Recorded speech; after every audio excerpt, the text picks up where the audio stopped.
that mirror. Now tell me who's the fairest? Is it you? Is it you? Is it me? Is it me? Say it's us, and I'll agree, baby. Jump in the Cadillac, girl, let's get some. Assalamualaikum warahmatullahi wabarakatuh. Shalom, Om Swastiastu. nama budaya, salam kebajikan. Nah, teman-teman, kalian tahu nggak nih kita lagi ada di mana? Di mana ya, Ri? Kira-kira dari outfit rapi gini biasanya mau kemana sih? Kemana ya? Kemana ya? Oke, langsung aja. Kita ada di...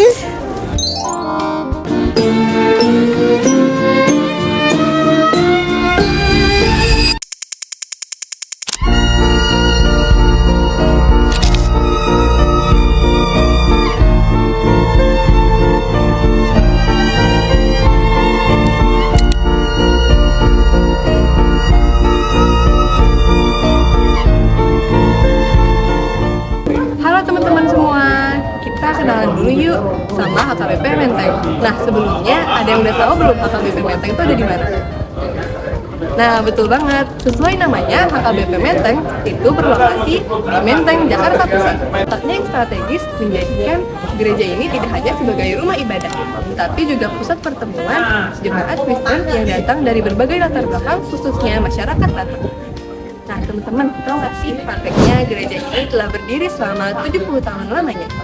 Usianya yang panjang menjadikan HKBP Menteng sebagai salah satu saksi perjalanan sejarah jemaat Kristen Batak di ibu kota. Selama 7 dekade, gereja ini tidak hanya berfungsi sebagai tempat beribadah, tapi juga menjadi wadah kebersamaan, pelayanan sosial, serta pendidikan rohani bagi generasi ke generasi. Dengan usia yang sudah panjang ini, HKBP Menteng bukan hanya bangunan fisik, tetapi simbol perjalanan spiritual dan kebersamaan jemaat yang setia.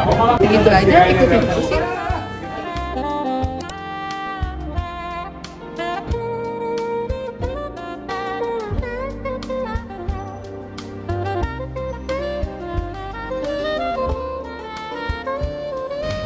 Salam toleransi teman-teman. Nah, tadi sudah diceritakan pengenalan umum dari Fadia. Sekarang, saatnya kita menuju sejarah 10 tahun pertama HKBP Menteng, Jakarta Pusat. Nah, perjalanan jemaat mandiri jemaat HKBP Menteng berdiri pada tanggal 25 September 1955 sebagai cabang HKBP Jakarta. Dengan semangat mendasar, meletakkan dasar yang kuat. Puncaknya, pada 4 Oktober 1959, mereka resmi menjadi jemaat mandiri. Peran kaum ibu menjadi pilar penting dalam membangun komunitas yang hidup. Membangun rumah sendiri di bawah kepemimpinan Saint Gate Nanggolan. Jemaat berjuang mengumpulkan dana hingga berhasil membeli rumah di Jalan Jambu nomor 46 pada 27 November 1961. Rumah itu direnovasi menjadi tempat ibadah dengan kebaktian Natal 1961 sebagai perayaan perdana di rumah baru mereka. Kebanggaan generasi muda tak hanya beribadah, jemaat juga mendorong generasi muda lewat seksi NHKBP. Tahun 1964, paduan suara mereka meraih juara pertama di Festival Pesparani Jakarta, menjadi simbol semangat, prestasi, dan kebanggaan jemaat HKBP Menteng. Halo teman-teman, selanjutnya saya akan menjelaskan sejarah 20 tahun pertama Gereja HKBP Menteng, Jakarta Pusat. Membangun gereja permanen dan fondasi pelayanan. Jemaat HKBP Menteng memasuki era baru dengan tekad membangun gereja permanen. Pada 4 Maret 1965, mereka membentuk panitia pembangunan dan memulai pengerjaan secara swadaya. Puncak dari upaya ini adalah peletakan batu penjuru pada 19 November 1967 yang menandai dimulainya pembangunan resmi. Di samping itu, jemaat juga berupaya membangun rumah dinas pendeta dan terus memperkaya kegiatan rohani dan seni, termasuk pagelaran oratorium yang sukses pada 1967, menjadi jemaat mandiri dan berinovasi. Pada 28 Juni 1971, jemaat HKBP Menteng mencapai tonggak sejarah. Mereka resmi menjadi resort penuh dengan pendeta resort pertama mereka, yaitu Pendeta H. Sultan Marpangun. Tak hanya itu, mereka terus berinovasi. Pada 5 September 1971, mereka mengadakan upacara pengompoion atau peletakan batu penjuru gereja yang baru. Jemaat juga memulai kebaktian berbahasa Indonesia untuk menjangkau lebih banyak orang dan membentuk Dewan Zending untuk pelayanan penginjilan. Selanjutnya, saya akan membacakan 30 tahun setelah berdirinya Gereja AKBP Menteng.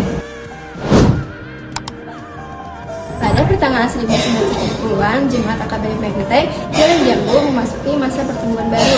Lahirnya paduan suara pria kemudian berkembang menjadi paduan suara anugerah yang melahirkan banyak kelompok paduan suara terkenal di AKBP Menteng menjadi kebangsaan jemaat.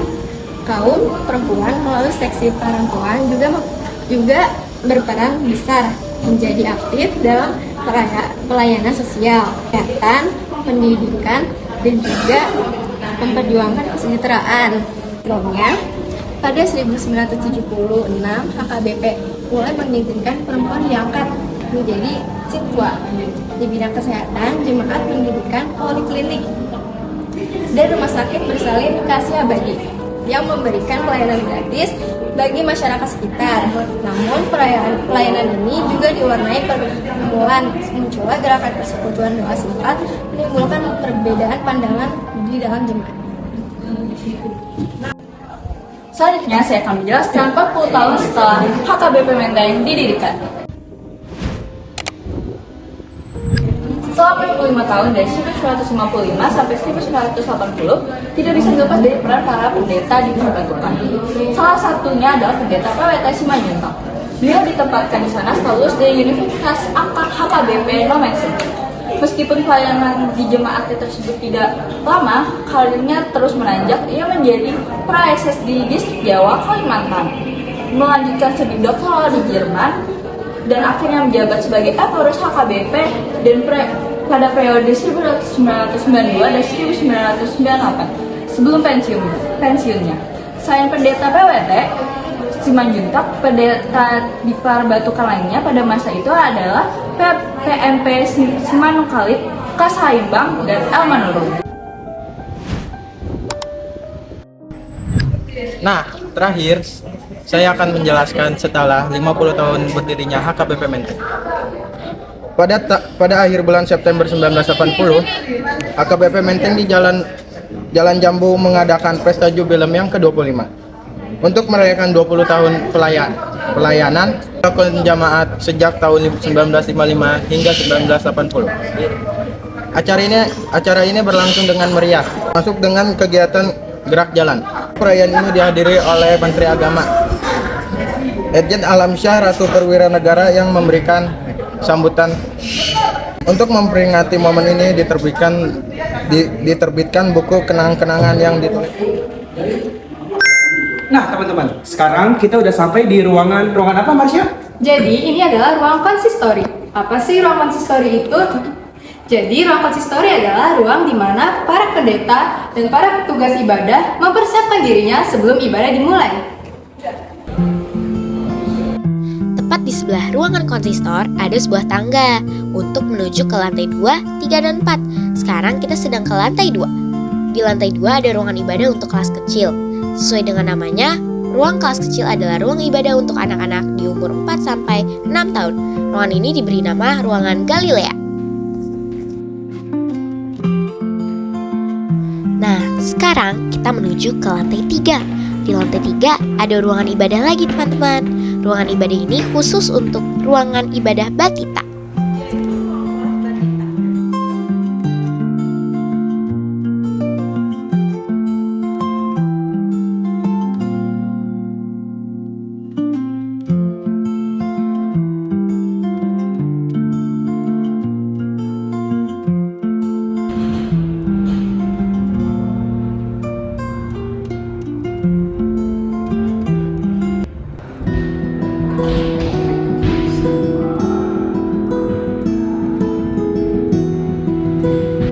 Kita berpindah lagi yuk.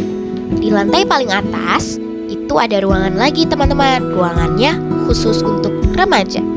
Nah, ruangan ini biasa digunakan untuk beribadah juga, tapi untuk kalangan anak-anak remaja.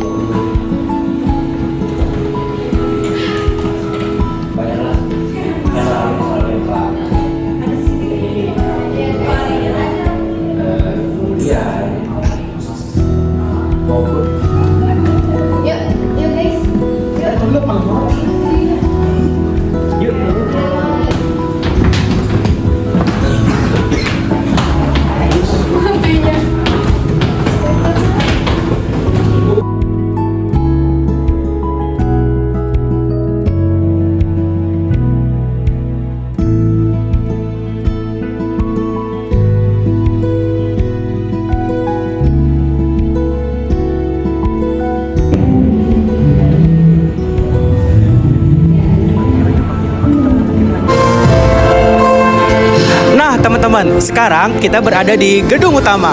Gedung utama ini biasanya digunakan untuk beribadah. Nah teman-teman, di sini kita sedang menyaksikan para pemusik mempersiapkan latihannya untuk ibadah hari Minggu.